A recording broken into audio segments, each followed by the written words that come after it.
Ընդամենը մի քանի օրից ապրիլի 10-ին, 11-ին եւ 12-ին Մերիդիան Էքսպո կենտրոնում կանցկացվի տեխնիկայի եւ սարքավորումների մասնագիտացված ցուցահանդեսը Leasing Expo 2026-ը։ Արդեն 4-րդ տարին անընդմեջ կազմակերպվող ցուցահանդեսը տարեցտարի ընդլայնում է թե մասնակիցների, թե ներկայացվող ոլորտների շրջանակը։ Վերջին 4 տարիների ընթացքում լիզինգի հանդեպ ընկալումները, հանրային մոտեցումները ու նաև գործիքի կիրառելիությունը ավելի է մոտեցել հասարակության ավելի լայն շերտերին։ Մասշտաբային ցուցահանդեսին այս տարի ներկայացված է լինելու ավելի քան 50 կազմակերպություն՝ շինարարական, գյուղատնտեսական, արտադրական, գինեգործական, ինչպես նաև սառնարանային տնտեսության ոլորտներից։ Վերջին 2 բնագավառներն առաջին անգամ են ընդգրկվել ցուցահանդեսում։ Եթե վերցնենք այն ոլորտները, որոնք գերակշռում են եւ առավել հետաքրքիր է իրենց լիզինգային շուկան,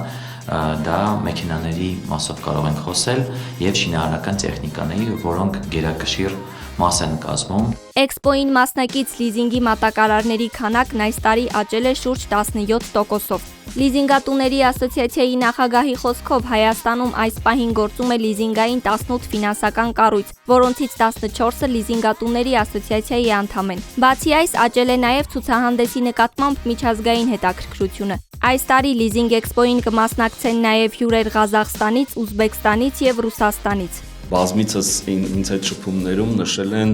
Leasing Expo-ի եւ կազմակերպչի ուրեմն մակարդակը, որակը եւ շատ ուրախ կլինեն, որպեսզի այդ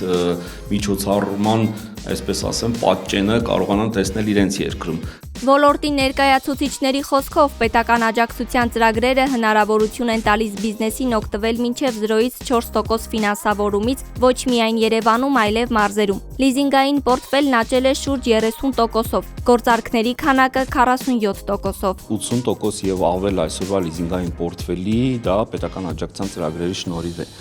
Պետությունը իր վրա վերցրել է բեռի ֆինանսական բեռի գրեթե 4/5-ը լիզինգային ցանկացած գործարքի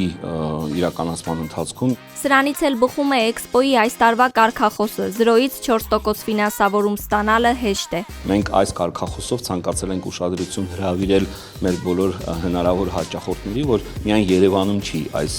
ծրագրերը իրականացվում, այլ նաև մարզերում է եւ ցանկացած մարզի ամենափոքրիկ բիզնեսը կարող է այդ ծրագրերից օգտվել։ Այս տարի մարզերից գրանցված այցելուների թիվը 27% է, մինչդեռ նախորդ տարի այն եղել է 21%։ Ցուցահանդեսին կներկայացվի տրանսպորտային միջոցների ավելի քան 70 բրենդ, ներառյալ էլեկտրամոբիլներ, բեռնատար եւ մարդատար մեքենաներ։ Leasing Expo 2026-ին միացել է նաև նոր գլխավոր հովանավոր Rox Motor ընկերությունը, որը ներկայացնելու է Rox 01 եւ Rox Adamas մոդելները։ Leasing Expo-ում ունենալու ենք առանձին տաղավար, որտեղ ներկայացվելու են մի շարք մոդելներ, սկսած փոքր բինգո մոդելից մինչև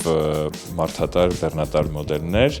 որոնք նախատեսված են թե բիզնեսի եւ թե ընտանեկան օգտագործման համար, լինելու են լիզինգային եւ վարկային հատուկ առաջարկներ միայն այդ 3 օրերի համար, զեղչեր չեն, բայց լինելու են հատուկ ֆինանսավորման պայմաններ, որոնք ավելի լավն են, քան զեղչերը։ Կազմակերպիչների խոսքով ցուցահանդեսը ոչ միայն գործարքների հարթակ է, այլև բիզնես գաղափարների ձևավորման միջավայր։ Այն ունի B2B ձևաչափ եւ հիմնականում ուղղված է գործարար համայնքին, սակայն բաց է բոլոր հետաքրքրվողների համար։ Էքսպոին մասնակից բոլոր ընկերությունները ներկայացնելու են բացառապես հատուկ լիզինգային առաջարկներ, որոնք գործելու են միայն ցուցահանդեսի 3 օրերին, ընդգծում է Big Projects ընկերության համահիմնադիր Դիանա Հարոյանը։ Որպես կազմակերպիչ անպայման ուզում եմ տեղեկացնել, որ եթե անգամ գործարքը կտևի երկար կամ մատակարարների փնտրտուքը կլինի երկար, մեր գործընկերները շատ չեն հոգնի, որովհետև հոգացել ենք, որ տարածքը հարմար լինի նաև այցելուների համար, բոլորին սիրով սպասում ենք։ Սա կազմակերպիչ Big Projects ընկերության հոբելյանական 20-րդ ցուցահանդեսն է։ Մուտքն անվճար է, բայց գրանցումը պարտադիր։ Ցուցահանդեսի համակազմակերպիչը լիզինգատուների ասոցիացիան է։ Գլխավոր հովանավորներն են Rox Armenian եւ Premium Machinery Armenian։ Հովանավորներն են JMC Armenian եւ Armenian Leasing Company։ Հիմնական գործընկերը Agba Leasing-ն է։